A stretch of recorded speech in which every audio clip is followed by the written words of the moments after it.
Hello, everybody. I'm Skip Elsheimer, and welcome to the AV Geeks Lunchtime streaming show.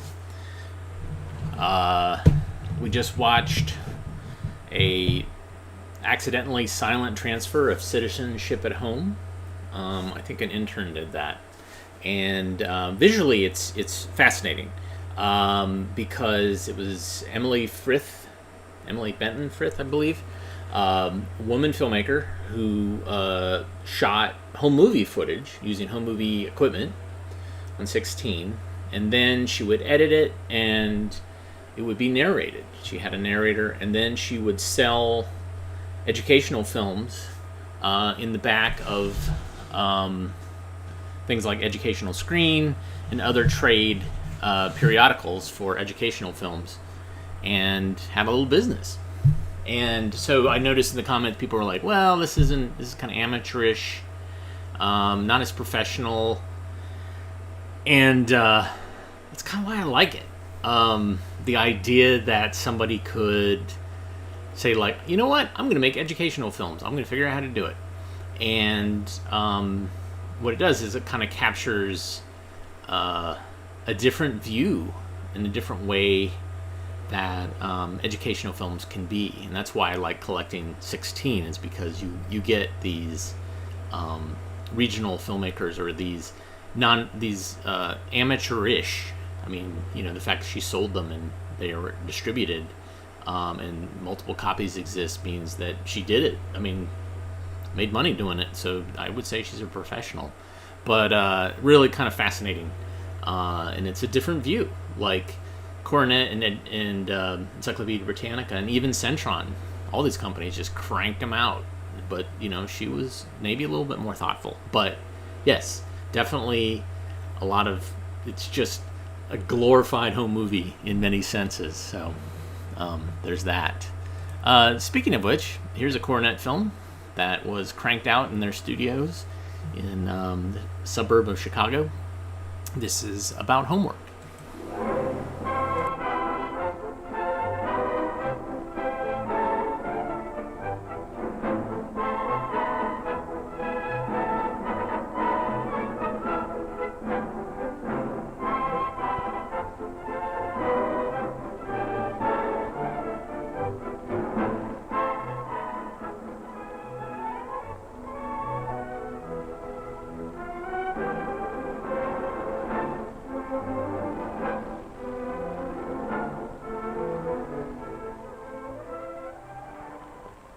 Oh, hi there.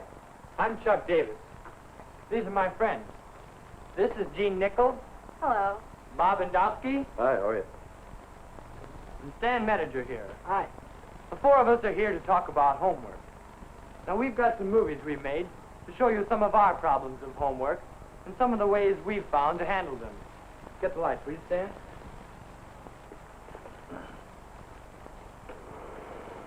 Maybe you wonder why you have homework. Can you remember when you were back in grade school?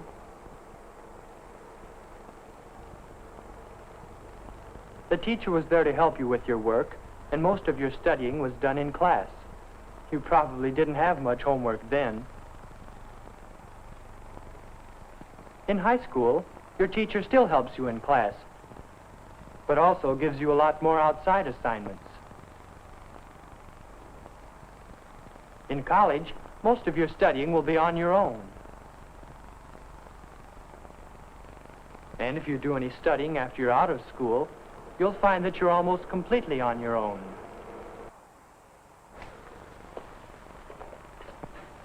So you see, the further you go in your studies, the more you have to study on your own. That's homework. Now, what about these problems? Jean? Well, I have a homework problem. It's a problem that a lot of you probably have. It's the problem where to do your homework. We took these movies at my place. This is the apartment I live in with my parents. It's not a very big one, and I don't have my own room to work in. That means there are lots of distractions in the evening when Dad is home. The radio is playing, and you can hear it all over the house. and Mother and Dad have a lot to talk about. Of course, I want a quiet place for doing homework. So I try to get my homework done right after school. I really should help Mother get dinner ready, but we have a bargain. She gets dinner ready, and I clean up afterward. I can arrange the dining room as I want it. Plenty of light, my study materials spread out so I can use them. The radio is off, and nobody's talking. And I can get my work done.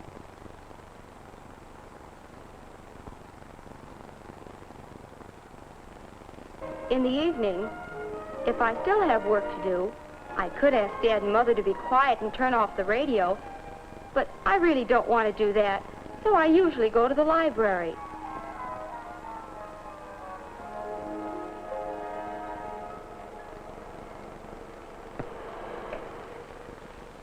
So you see, finding a place to do my homework in is always a problem for me. But I manage to solve it by working things out with my family. But Stan here, well, he's got a different problem. That's right. Chuck? Here's where I live. Yes, it's a farm. And from the time the school bus gets me home until I can get up to my room after supper, I've been kept pretty busy with the chores. A lot of you don't have free time in the afternoon either, especially you fellows who go out for school sports.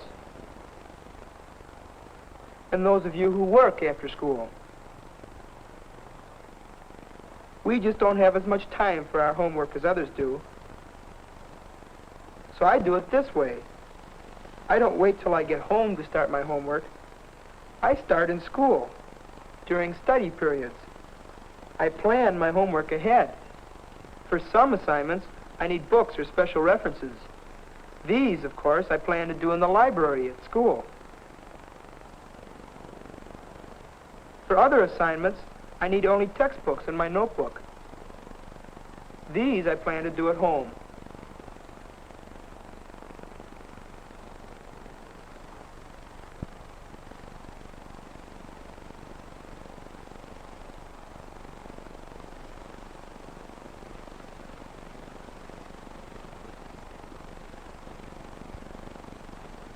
Then I try to make a rough schedule to divide up the time I have for doing my assignments. I give so much time to each subject.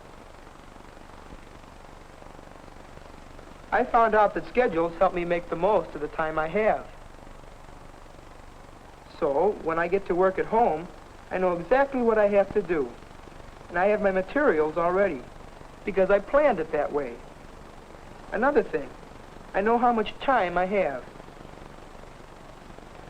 Of course, there are some things you can't always plan. You know how it is. So my family has to help me carry out my plan. When my sister bothers me while I'm working, I count on Mom and Dad to help. And that's good, because when I can follow my plan, I can get my homework done. So, even though I have only limited time for doing my homework, I can get it done by planning. Well, that takes care of me. Bob? Well, I have plenty of time, and I have a room of my own. But I still have a problem. Chuck? When you study in school, it's usually quiet, and others are studying. And you're expected to study, and that helps me study. But at home, well, there it's just up to me. And there are always a lot of things I can think of to do besides studying, even horsing around with my kid brothers. And even when I know it's time to start my homework, I can think of a lot of things I could do first. I could wait just a few minutes until Dad finished the paper. Or I could call up Sally and talk to her, just for a few minutes. Or sharpen a few pencils first. Seems like I could do anything except study.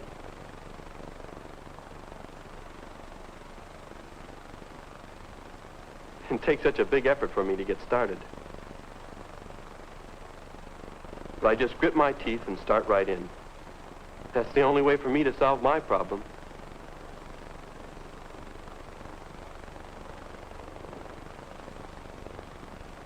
I start with the hardest subject. If I don't, I keep thinking about it, and I don't do a very good job in my other work, if I get it done at all.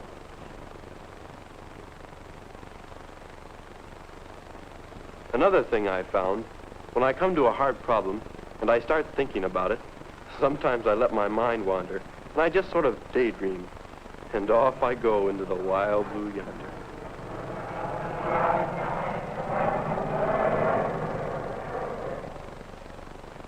But I don't get my homework done that way. It's just keeping at it that gets it done.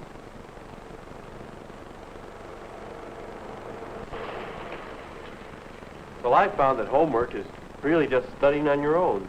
And that means being able to make yourself study and get the job done. That's all? Yeah.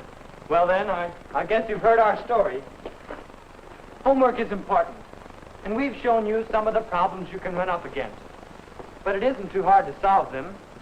It's just a matter of planning and organizing your work, getting some done at school, scheduling your work at home,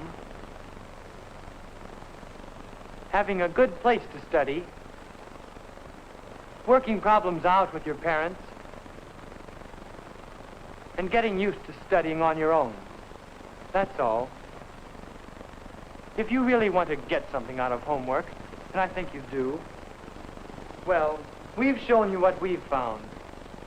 It's up to you to take it from here.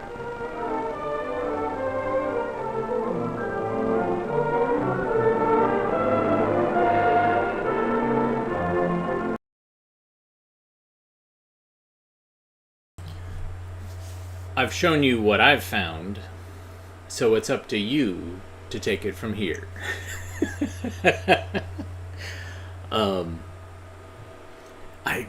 I love when they watch a film in a film. I love, them sitting around and saying like, well, we filmed these things. So it's this kind of self-referential meta thing of films watching a film. I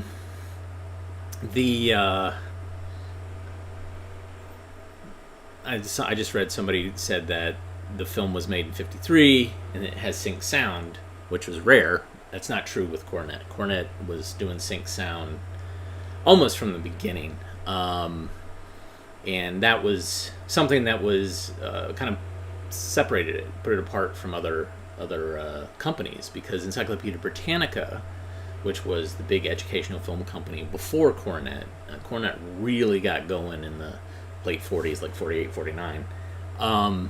Encyclopedia Britannica had a lot of narration and very little sync sound. And Coronet, I think that's what initially why you could engage with it better, is because it was people talking and you could see them talking, and specifically kids and teens talking, which helps. A lot of educators think that having peers tell you things, you resonate with it more when it's someone that's your age or that you identify with, versus the voice of God narration, which also I love too. All right, speaking of voice of God, here's an educational film about warm and cold-blooded animals. Enjoy.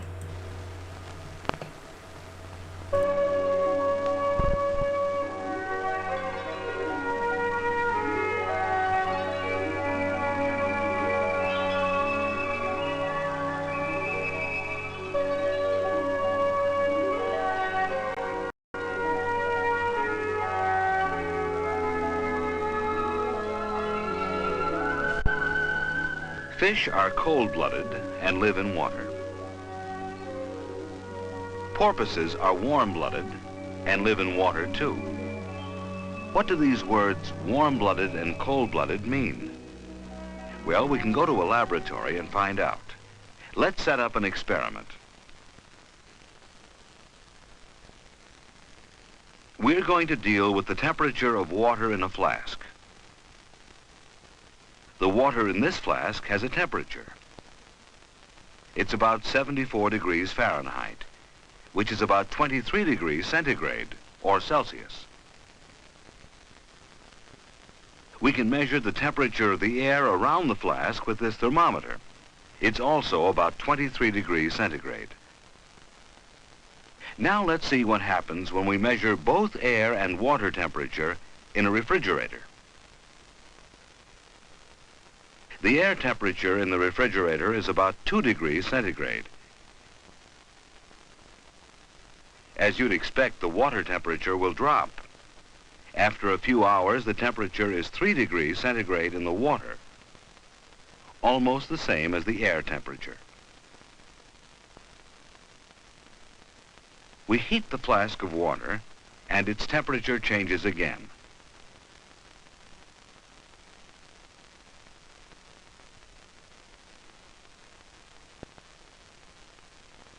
This heat comes from a flame.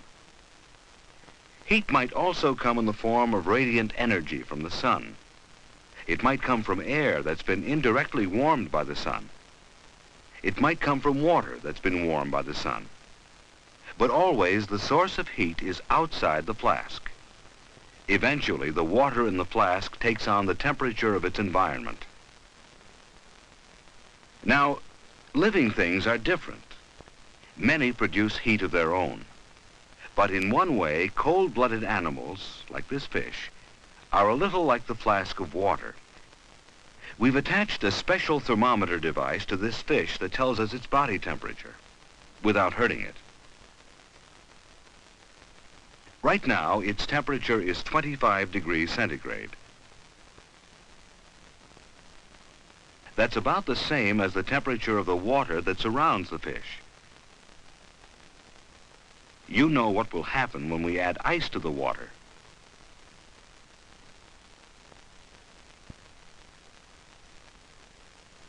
The water gets cooler.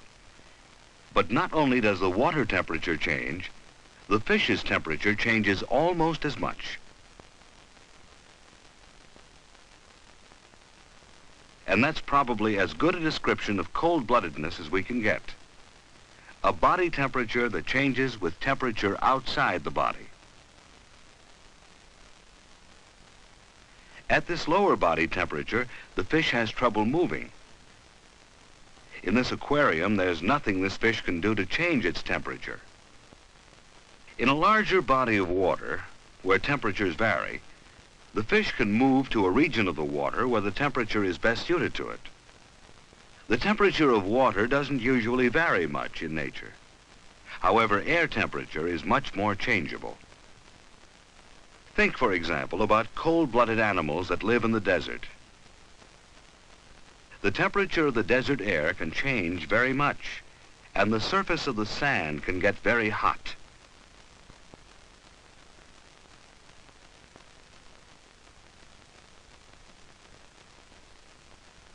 Its temperature can go higher than 120 degrees Fahrenheit, a temperature that can kill living things on the surface of the sand.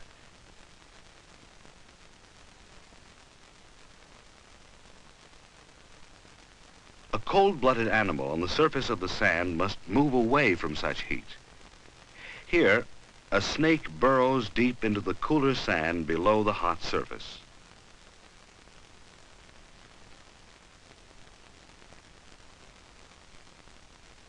At night, the temperature of the desert air on the surface sand may be near freezing, a drop of some 100 degrees. At this temperature, some cold-blooded animals can no longer function. If the temperature drops below freezing, the animal may escape death by moving away from the cold. It could dig down below the cold surface into the warmer sand underneath. So, the cold-blooded animals that live in air control their body temperature in about the same way as the cold-blooded animals that live in water. To raise their body temperature, they move toward sources of heat.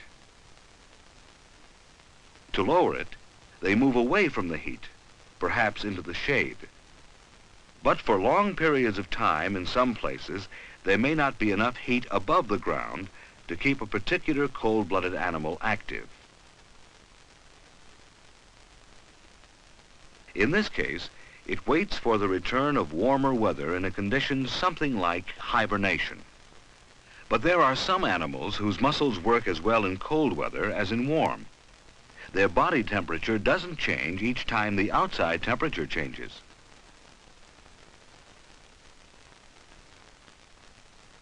These are the animals we call warm-blooded. Mammals are warm-blooded. So are birds. Their body temperature tends to remain about the same. And perhaps that's as good a description of warm-bloodedness as we can get. A body temperature that is more constant, regardless of the temperature outside the body. For example, warm-blooded animals may have special coverings on their bodies that help them retain their body heat. Let's see how animal body coverings work. These 3 flasks are filled with a liquid at room temperature. First, we'll wrap one flask with the outside covering of one kind of warm-blooded animal, the fur of a mammal. And we'll put the flask on ice.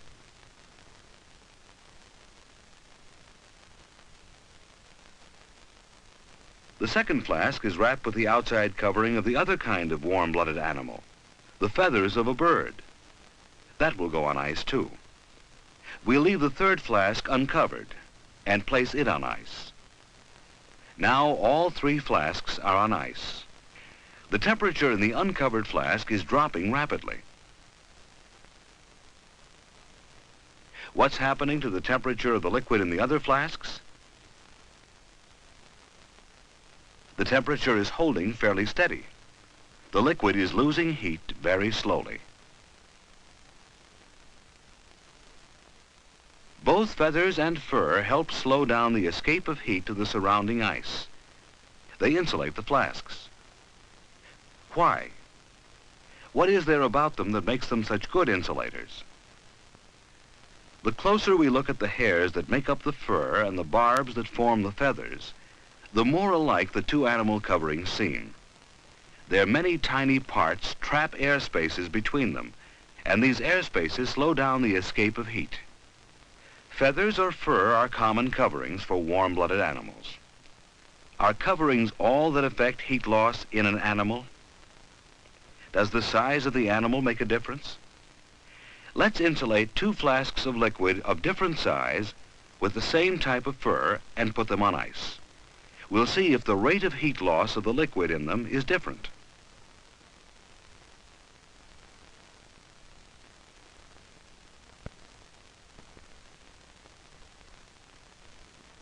The temperature of the liquid in the large flask is dropping, but the temperature in the small one is dropping faster.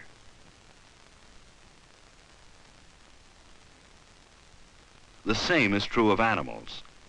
A smaller animal loses heat faster than a larger one. To keep up its body temperature, the smaller animal has to eat relatively more food for its weight than the larger one. But both the larger and smaller warm-blooded animals need more food than cold-blooded animals of the same size. Warm-blooded animals that have adapted to life in water, like porpoises, have developed another kind of insulation. Special layers of fat under the skin help slow down the escape of heat even more. Penguins are so well insulated that they can keep their eggs warm with the outside temperature 50 degrees below 0 Fahrenheit. But keeping body heat up is only half the problem. For too much heat will kill them as quickly as it will kill a cold-blooded animal. How can warm-blooded animals get rid of extra heat? Moisture evaporates from the skin of some animals and from the tongue of others. This evaporation helps warm-blooded animals cool off. In hot weather, birds may molt. They lose some feathers, which reduces their insulation. But warm or cold-blooded, all creatures of the earth have some system for dealing with heat. For the most part, the cold-blooded animals are the most directly affected by the temperature around them. Their body temperatures are changeable. To cool themselves, they move to a cool place. Warm-blooded animals, on the other hand, are less affected by outside temperatures. their body temperatures tend to be more constant. To achieve this steady temperature, much food is required. Because of this importance of food, many warm-blooded animals spend more of their time eating than many cold-blooded animals do.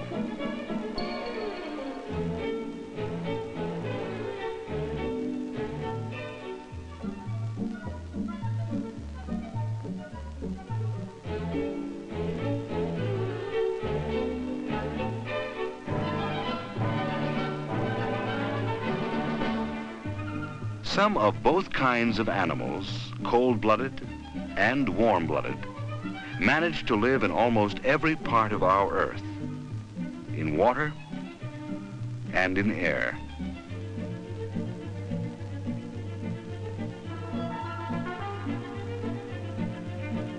Some of both kinds live on the ground.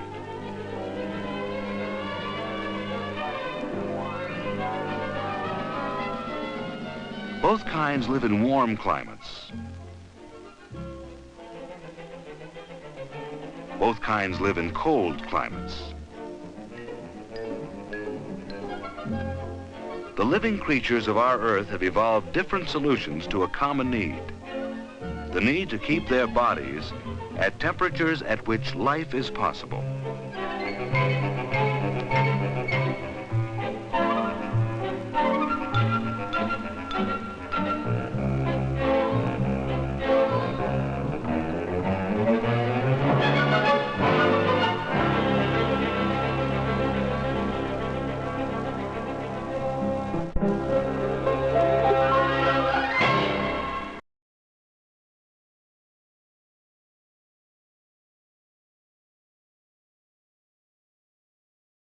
The webcam is acting weird, so now I'm brighter than I was. I wasn't as contrasty. Yeah, so I dig films like that. They kind of give you a sense of the concepts in a real way and how they behave, and using thermometers, plus some beautiful B-roll of some animals. I love it. Let's see. I got a couple of films I could show. What time is it? Yeah, all right. I don't think I've shown this one, but maybe I have. I just couldn't find it in the list of films that I showed. And let me say, I have had someone, this guy Jeremy, who's been going through the YouTube posts of each of the shows and has been writing which films show up in the post and then also offering links to them. Well, he discovered something, and that is that I have misnumbered my episodes. And looking at the notes and trying to figure out what I did, when I started counting the episodes, I accidentally was counting weekend days, which is not correct. So I'm about 40 so episodes off. So I'm trying to figure out a way to reconcile that.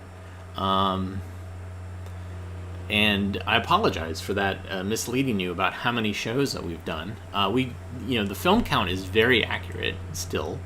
We have shown about 1,945 films, but the episode numbers are skewed. So I'm going to try to figure out a way to do that. So those celebrations of it's our 400th episode was bogus, and I apologize. We will be eventually getting to 400. Actually, given that I'm labeling this episode 441, means that probably next week we'll have shown episode 400. But I'm not going to celebrate it again because the numbers I'm still kind of trying to reconcile them. But anyway, so there's that. I'm owning up to it. Oops. Sorry.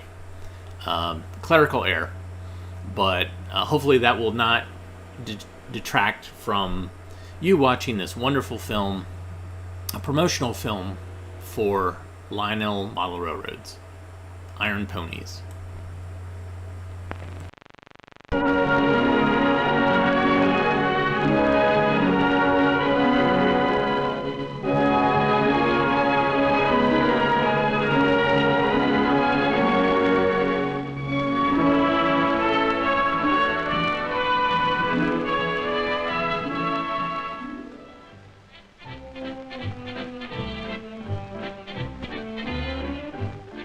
the night before Christmas. The family's at the fireside. And for the children, the hour is 1 minute before bedtime.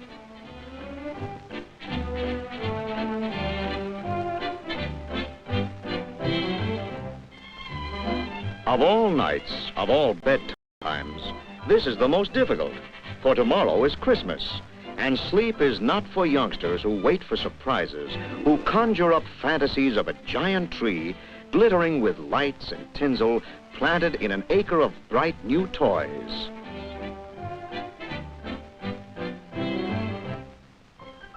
And so later, when the children are in bed, sleeping fitfully to be sure, the scene is set, the big surprise unfolded.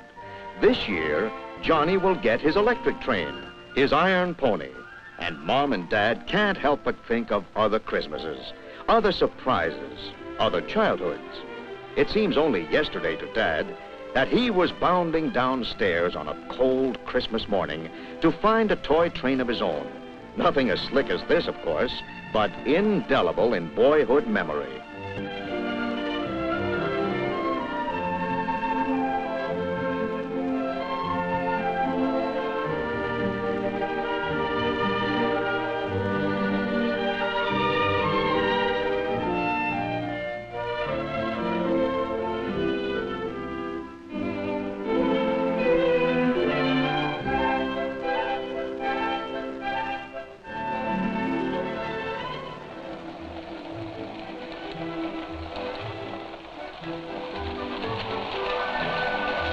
And now the staccato clicks on the rails and the gentle purr of the locomotive remind him of those early, crude, but wonderful model engineer, Casey Jones Jr. himself.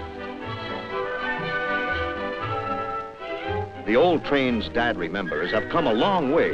The stem winders, the battery-powered models, and the first plug-ins with transformers that got so hot you could scramble an egg on them are gone. The toy trains of today have moved along with their bigger, real-life brothers on the main line of American railroad progress. Real trains have a romance all their own, with names that are legendary. And what youngster hasn't dreamed of high-balling down the right-of-way at 90 miles an hour, signal going full blast?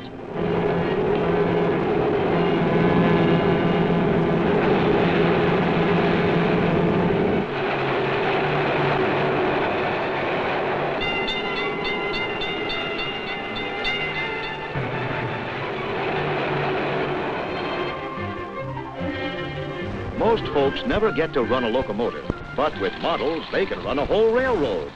Millions of Americans, like William Gargan and Grover Whalen, are toy train fans. Here they see a remarkable innovation, a real railroad-type coupler, which is operated by remote control. It permits coupling and uncoupling of cars, switching and operation of all gadgets while the trains are in motion. The boss of this railroad takes inventory right from his remote control panel board. Here are some of the things he operates. A conveyor-type lumber loader.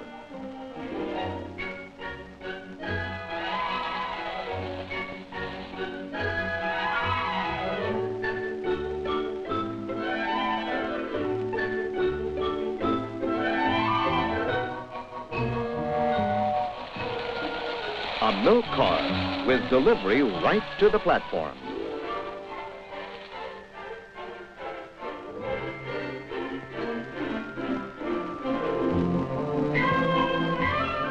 A cattle car.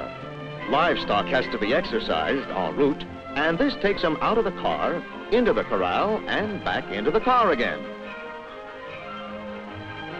A freight station with very busy and efficient baggage men.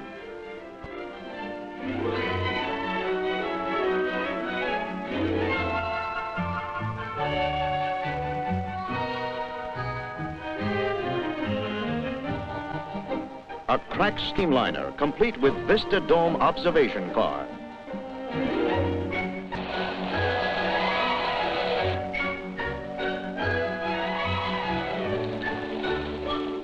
An automatic crossing watchman who keeps motorists clear of the tracks.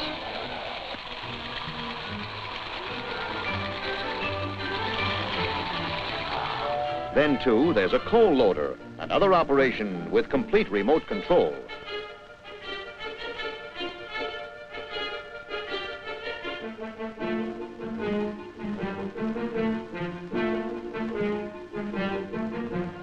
and a searchlight car, the Big Eye for wrecking and repair crews.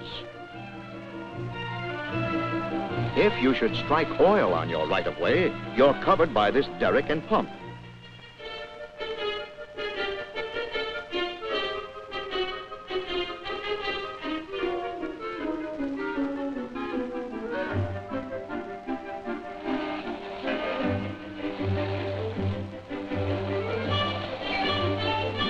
And when you get to those big rivers, just wait for the drawbridge. Working on this railroad is strictly a push-button job.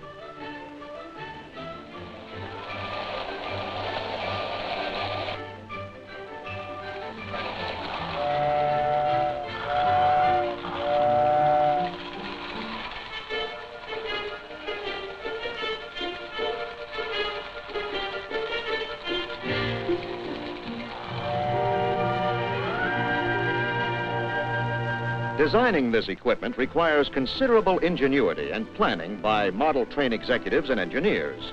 They maintain close contact with the railroads, are quick to adapt new developments to the toy train field. Railroads encourage toy companies to adapt their designs, readily furnish blueprints and photos.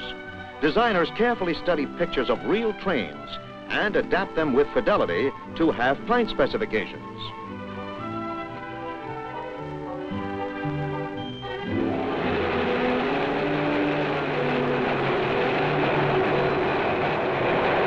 Locomotives are particularly studied, and whether it be a modern diesel or a rugged steam job, the model will follow the design of the real thing.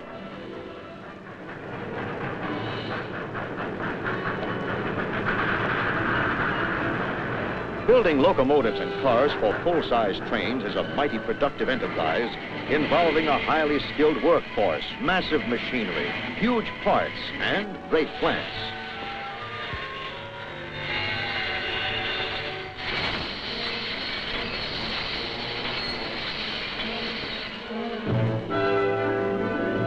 Toy train building is a different story. The plant is large, so is the production, but everything else is in miniature. This factory turns out 80,000 pieces of track a day.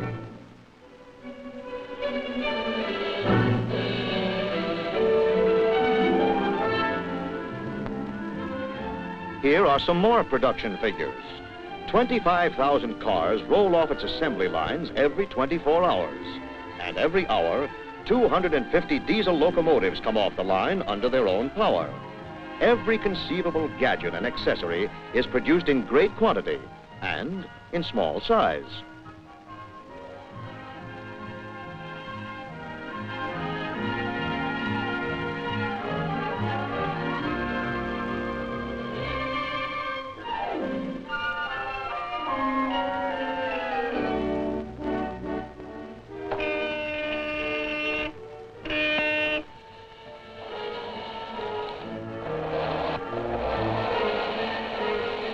Finished trains are subjected to wear tests, run continuously until they break down, check durability.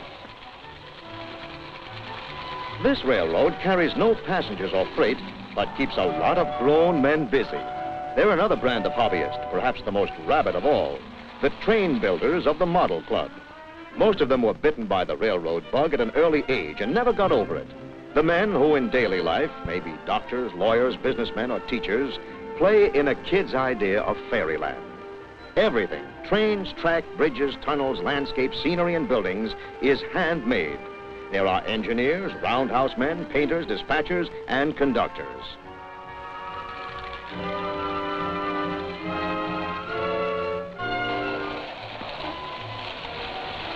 Schedules are scrupulously maintained, and efficient operation keeps the line a model in every sense of the word.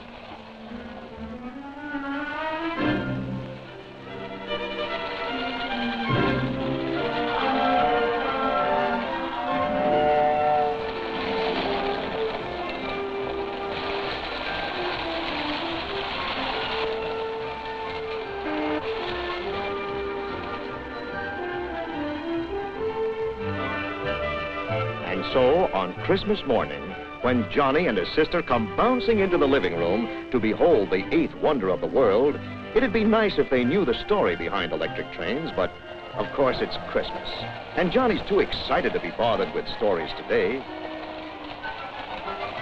It's an old, old story, Johnny, and that goes for the part where Pop starts telling you how to run her. Don't let him. You'll never get him away from her if you do. Well, you've got your train, young fella. You can drive her anywhere you want, to California, South Setauket, or Timbuktu. So take her away, Johnny. You're Casey Jones III.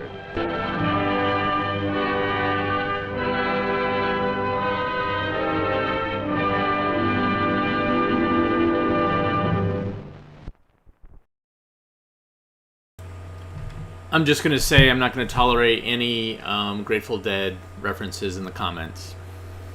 Yeah, Lionel trains, man. O scale. I was an HO scale kid, had some Tyco trains.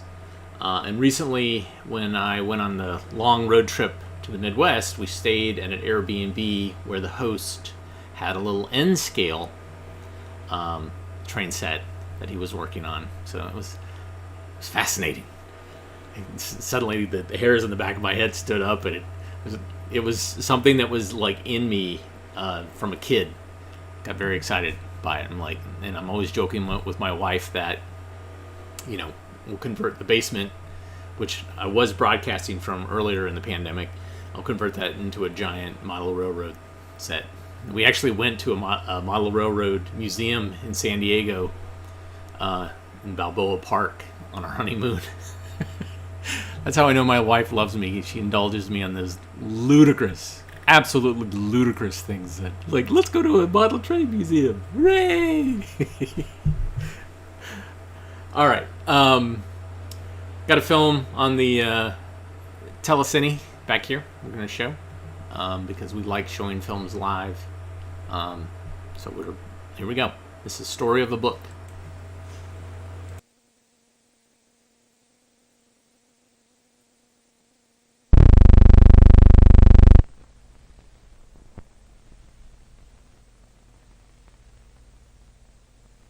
When I was a boy, I used to love to read books. I wanted to be a writer when I grew up, and I am. Someday, you may have the good feeling of writing a book. As much fun as I had writing this book, Pagoo.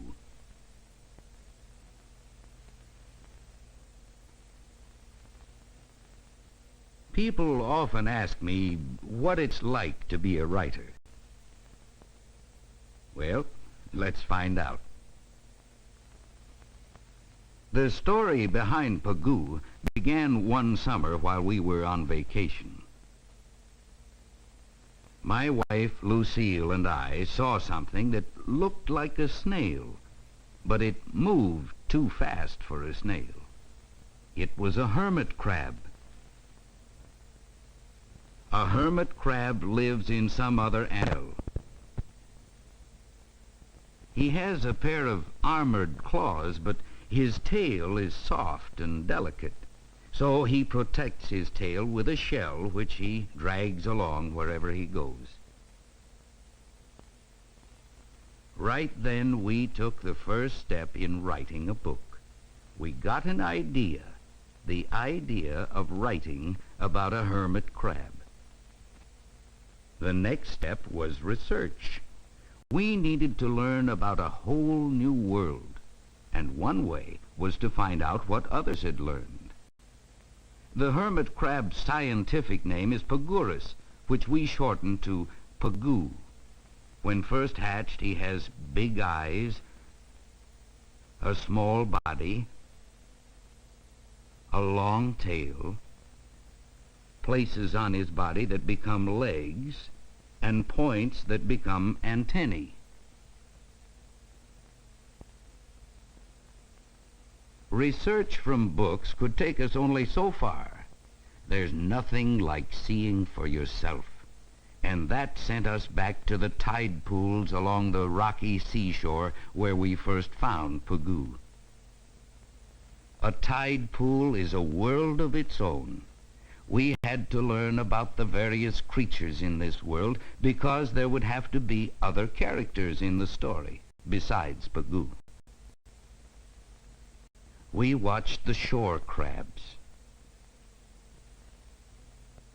We saw the rich purple of the sea urchin and watched its sharp spines waving slowly. We started to collect some of the creatures so we could continue research at home. Ah, and there? Is it or isn't it? It is.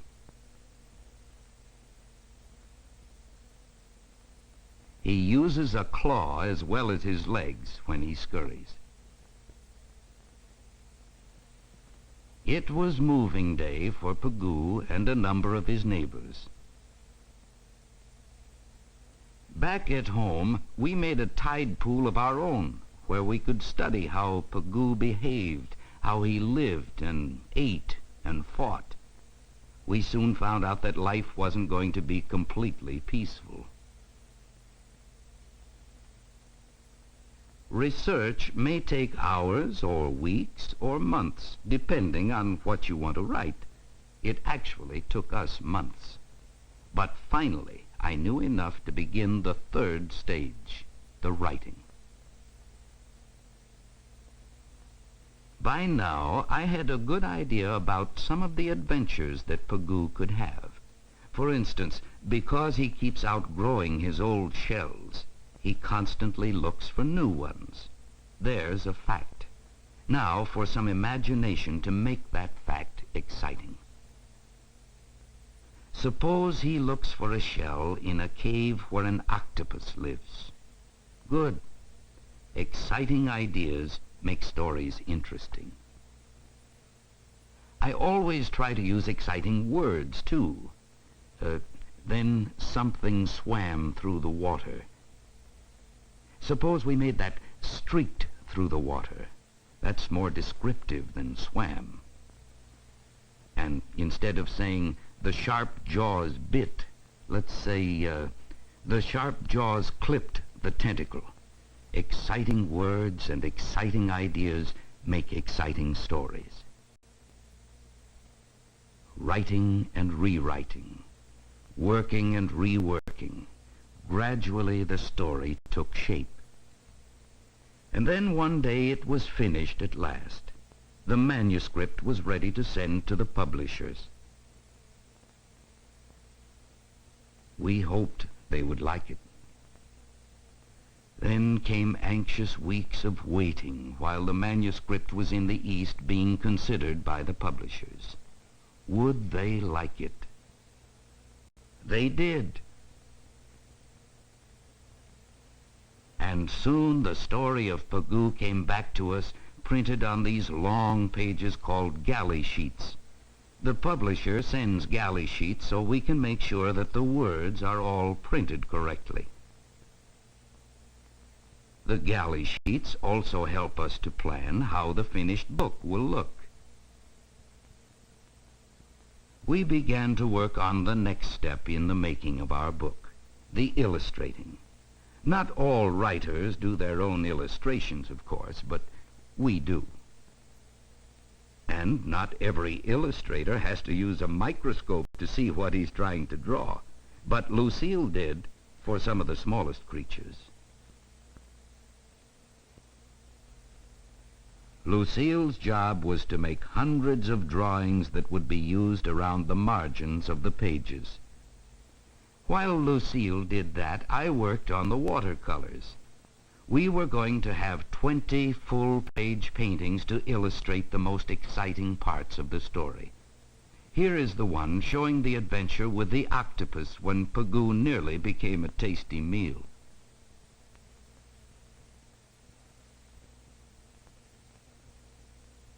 Sometimes it helped to pretend that I was a terrifying octopus or a poor little Pagoo. We worked hard to make each illustration as perfect as we could.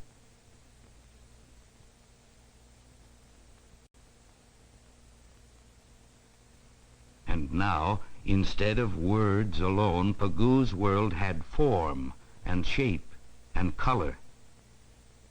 There was the adventure with the octopus, and the fight, and the cave, and the adventure with the seagull, and with the crabs, and the time Pagoo got caught without his shell. Finally, every illustration was finished. They too were ready to send to the publishers. Again, we had to wait. At last, the publishers sent back the proofs of the illustrations, both the drawings and the paintings. We were ready for the next step, making the dummy.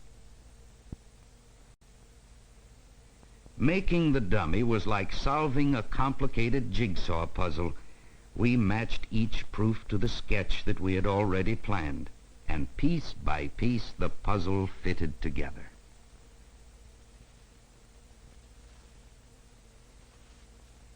Pagoo was almost ready. Almost a book.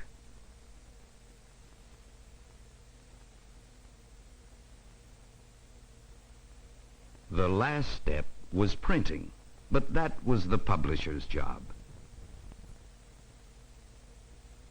The huge presses ran day after day. Many thousands of copies were printed.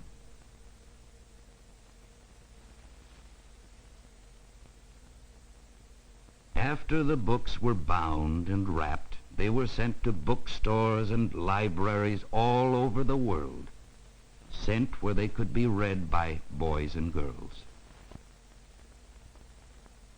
And that's the story of our book. Getting the idea, doing the research at the library and the tide pool, writing and rewriting, making the illustrations, making the dummy, and printing. Writing Pagoo took a long time, but we enjoyed it. And now that it's finished, it gives us a good feeling to know that many girls and boys will learn about an exciting new world through a book that we have written.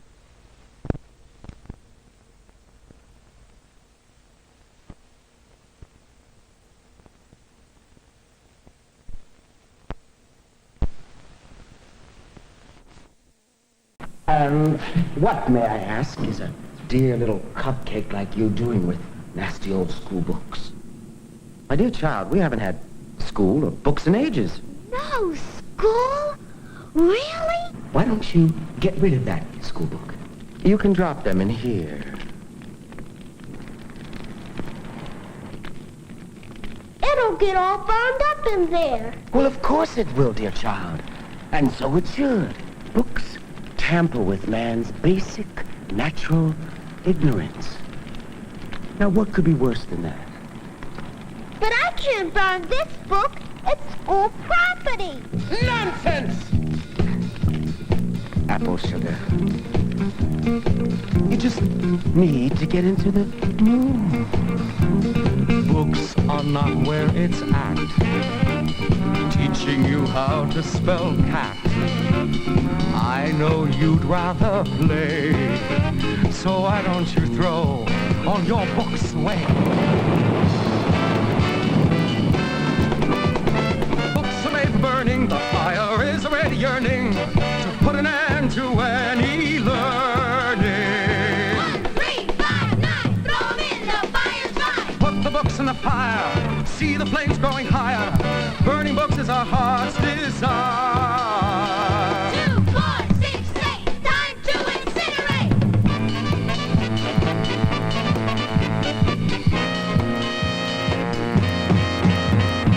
Books will not make you wise, and reading's bad for your eyes. I am sure you agree, so why don't you give all your books to me?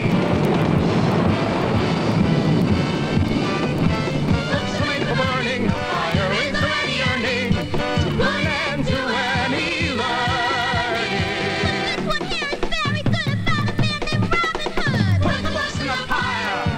the flames growing higher. Burning books is our heart's desire. No, I never liked Tom Sawyer. I won't be a book destroyer.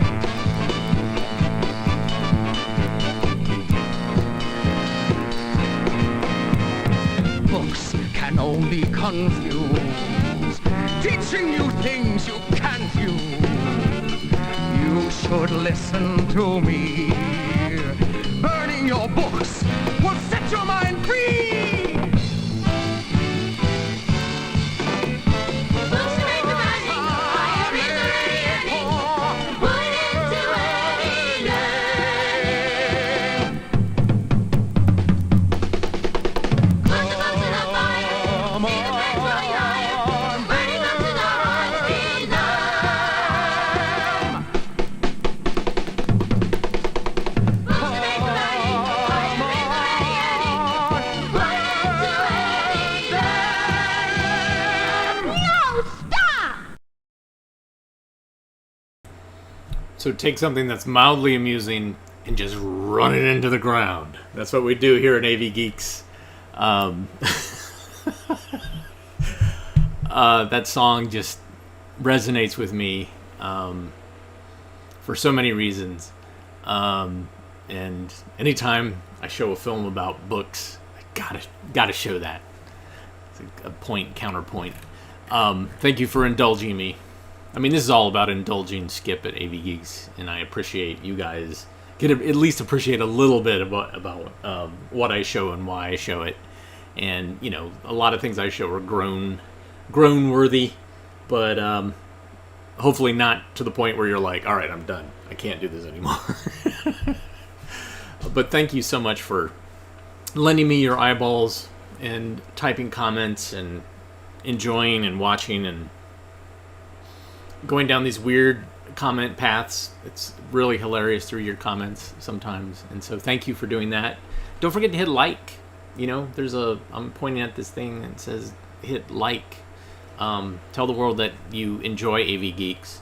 You can also go to our website and see most of all of the shows that we've done since mid-March of last year, which is not 441, but 390 something. And also, if you like it, you can buy me some coffee at buymeacoffee.com/avgeeks. That caffeine causes interesting neuron things happening in my brain so that I can show you interesting things and do more, open up more cans and put them on the telecine and have you watch them and etc. I was just thinking as I was watching the story of the book, I was like, what if I was, instead of AV Geeks, if I was obsessed with encyclopedias, and so instead of watching like a film on a subject, I would read an article about a subject and then like compare, like World Book says this, Encyclopedia Britannica says this, Childcraft says this, because that was something I was doing. I was collecting some encyclopedias at one point, just as I started collecting films, and so I had to abandon that hobby, and that's good for you, I guess. Anyways, everybody have a really great weekend.